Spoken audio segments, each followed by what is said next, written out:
ஜமாஅத்து தொழுகை. கண்ணியத்திற்குரிய சகோதரர்களே, ஜமாஅத்து தொழுகை என்பது இஸ்லாம் வலியுறுத்திய ஒரு கடமை. சஹாபாக்கள் சொல்லுகிறார்கள், எங்களுடைய காலத்தில் ஜமாஅத்து தொழுகையை யார் மிஸ் பண்ணுவான் தெரியுமா? தெளிவாக அறியப்பட்ட அப்துல்லாஹ் இப்னு உபை இப்னு சலூல் போன்ற முனாஃபிக்குகள் மாத்திரம்தான் ஜமாஅத்து தொழுகையை மிஸ் பண்ணுவார்கள். மற்ற எல்லோரும் ஜமாஅத்திற்கு வருவார்கள். அப்துல்லாஹ் இப்னு உம்மி மக்தூம் ரலியல்லாஹு அன்ஹு என்கிற நபி தோழர், 2 கண்களும் தெரியாதவர், அல்லாஹ்வுடைய தூதரிடத்திலே வந்து கேட்கிறார், யா ரசூலல்லாஹ், எனக்கு 2 கண்களும் தெரியாது, என்னை பள்ளிக்கு அழைத்து செல்வதற்கான சரியான வழிகாட்டியும் கிடையாது, வீட்டிலே தொழுவதற்கு அனுமதி இருக்கிறதா என்று கேட்கும் போது அல்லாஹ்வுடைய தூதர் கேட்கிறார்கள், பள்ளியிலே சொல்லுகிற அதான் உனக்கு கேட்கிறதா என்றார்கள். ஆம் என்று சொன்னதும் நீ பள்ளிக்கு வந்துதான் ஆக வேண்டும் என்றார்கள். சஹாபாக்களை பார்த்து சொல்லுகிறார்கள், வீடுகளில் சிறுவர்களும் பெண்களும் இல்லை என்றிருந்தால், வீடுகளில் சிறுவர்களும் பெண்களும் இல்லை என்றிருந்தால் இங்கே ஒருவரை தொழுகைக்கு பொறுப்பாக ஆக்கிவிட்டு நான் ஒவ்வொரு வீடாக போய் எந்த வீட்டில் ஜமாஅத்துக்கு வராமல் ஆண்கள் இருக்கிறார்களோ அவர்களை அந்த வீட்டோடு வைத்து எரித்துவிட நான் ஆசைப்படுகிறேன் என்று சொன்னார்கள். இந்த அளவுக்கு முக்கியமான ஒரு கடமை ஜமாஅத்து தொழுகை.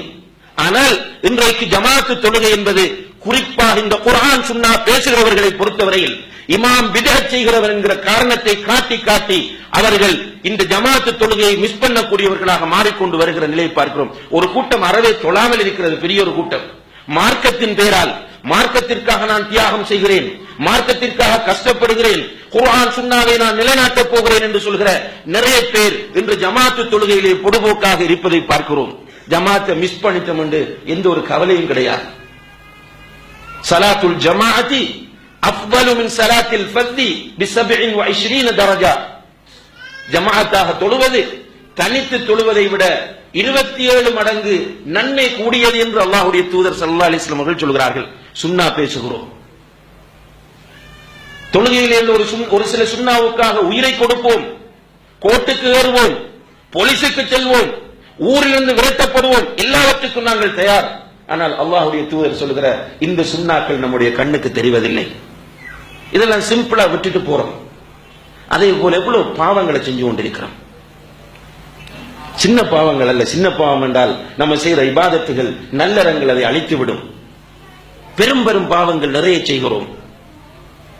வட்டியோடு தொடர்பாக இருக்கிறோம், பொருளாதாரத்திலே தூய்மை இல்லாமல் இருக்கிறோம், பெற்றோரை கொடுமைப்படுத்துகிறோம், பெற்றோருக்கு செய்ய வேண்டிய கடமைகளை செய்யாமல் இருக்கிறோம், அண்டை வீட்டார்களுக்கு தொல்லை கொடுத்துக் கொண்டிருக்கிறோம், புறம் பேசுகிறோம், தாராளமாக பேசுகிறோம். சின்ன பாவம் இல்ல புறம் பேசுறது. நமக்கு சின்ன ஒரு பித்அத் செய்தால் அந்த இமாம் பிரச்சனை, சுபகுல குனூத் ஓதினார் என்றால் அந்த இமாம் பிரச்சனை, ஃபர்லான தொழுகைக்கு பிறகு கூட்டாக துஆ ஓதினார் என்றால் அந்த இமாம் பிரச்சனை. ஆனால் நாம் பேசுகிற புறத்தை எடுத்து பார்த்தால் இன்னா லில்லாஹி வ இன்னா இலைஹி ராஜிஊன், அதை பற்றி நமக்கு எந்த கவலையும் இல்லை. அடுத்தவர்களுடைய மானங்களை பங்கப்படுத்துகிறோம், அடுத்தவர்களை இழிவுபடுத்துகிறோம், அடுத்தவர்களுடைய குறைகளை தேடி திரிகிறோம். இப்படியெல்லாம் சிம்பிளாக செய்கிறவர்களுக்கு ஒத்துழைப்பு கொடுக்கிறோம். இதெல்லாம் நமக்கு ஒரு பெரிய இஷ்யூவா இருக்காது. ரசூலுல்லாஹி அலைஹி வஸல்லம் அவர்கள் மிஅராஜ் போன நேரத்தில் ஒரு பயங்கரமான காட்சியை பார்க்கிறார்கள். நரகத்திலே சிலருக்கு செம்பாலான பெரிய நகங்களை அல்லாஹ் கொடுத்திருக்கிறார்.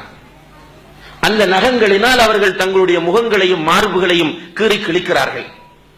ஒரு பயங்கரமான காட்சி. அவர்களே பைத்தியக்காரர்கள் போன்று அந்த நகங்களால் தங்களுடைய முகத்தை இப்படி கீறுறாங்க, மார்புகளை கீறி கிழிக்கிறாங்க. அப்ப ரசூலுல்லாஹி அலைஹி வஸல்லம் அவர்கள் ஜிப்ரீல் அலைஹிஸ்ஸலாம் அவர்கள்ட்ட கேட்கிறாங்க, ஜிப்ரீலே என்ன காட்சி இது, என்ன கோலம் இது, எதற்காக இப்படி நடக்கிறது என்று கேட்கும்போது ஜிப்ரீல் அலைஹிஸ்ஸலாம் அவர்கள் சொல்லுகிறார்கள், இவர்கள்தான் உன்னுடைய உம்மத்தில் அடுத்தவர்களுடைய மானங்களை களங்கப்படுத்தி திரிந்தவர்கள். இன்னா லில்லாஹி வ இன்னா இலைஹி ராஜிஊன். சின்ன விஷயம் இல்லை, ஆனா நமக்கு இதெல்லாம் பெரிய ஒரு இஷ்யூவும் இல்லை. இன்னைக்கு பாக்குறவங்க ஒருவரை பத்தி சிம்பிளா புறம் பேசிட்டு போவோம், ஒருவர் மீது சும்மா அவதூற சொல்லிட்டு போவோம், எந்த எவிடன்ஸும் இல்லை. யாரும் சொன்னாங்க, பேஸ்புக்ல வந்துச்சு, வாட்ஸ்அப்ல வந்துச்சு, உடனே அவதூற சொல்லிட்டு போவோம். கள்ளன், அப்படி பண்றான், இவன் இப்படி பண்றான், எல்லாத்தையும் சொல்லிட்டு போவோம். இதை செய்தோம் என்கிற ஒரு பயம் கூட, ஒரு உறுத்தல் கூட நம்மிடத்திலே வருவதில்லை. இது போன்று நிறைய பாவங்களை அன்றாடம் செய்து கொண்டிருக்கிறோம். அது பாவம் என்கிற உணர்வு நம்முடைய உள்ளங்களை உறுத்துவதில்லை. எதுக்காக சொல்றேன் என்று கேட்டால், உண்மையிலே மஹ்ஷரில் இப்படி ஒரு நிலை இருக்கிறது என்பதை உறுதியாக நம்பினால் 50,000 வருடங்கள் நான் மஹ்ஷரிலே நிர்வாணமாக வெறுங்காலோடு சூரியனுடைய தலைக்கு ஒரு மைலுக்கு அப்பால் கொண்டு வந்து நிறுத்தப்படும் போது நான் நிற்க வேண்டும் என்பதை ஒரு மனிதன் உறுதியாக நம்புவானாக இருந்தால் நிச்சயமாக மாறுவான். இன்றைக்கு உலகத்தில் பார்க்கிறோம், சின்ன சின்ன பனிஷ்மெண்ட்டுக்கு எல்லாம் பயப்படுறோம். சின்ன சின்ன பனிஷ்மெண்ட். சில நேரங்களில் ஸ்கூலுக்கு போற பிள்ளைகள் ஏர்லியா போறாங்க. என்னன்னு கேட்டால், பிரின்சிபல் கேட்டை மூடிடுவார். வெளியில கொஞ்ச நேரம் நிக்கிறது அவங்களுக்கு கஷ்டமா இருக்கு. வாகனங்கள் ஓட்டும் போது ஹெல்மெட், டிரைவிங் லைசன்ஸ், இன்சூரன்ஸ் இதெல்லாம் பக்காவா கொண்டு போறோம். என்னது, டிராபிக் போலீஸ் கிட்ட மாட்டக்கூடாது, இதனால போய் போலீஸ் ஸ்டேஷன்ல நிக்க கூடாது, கோர்ட்ல இதனால போய் நிக்க கூடாது. இந்த சின்ன சின்ன பனிஷ்மெண்ட்டுக்கு எல்லாம் பயப்பட்டு கோஷியஸாக இருக்கிறோம், முன்னெச்சரிக்கையோடு நடந்து கொள்கிறோம்.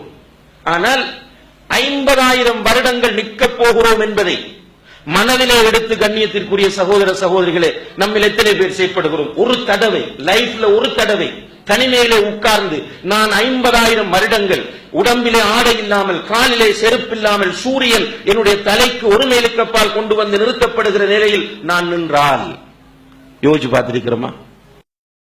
قد تنام حلمكم من مثلكم قد حاز من دنياه حفظا للكتاب فلتخبروا من بعدكم من زاركم أن العطايا حفظ أين واكتساب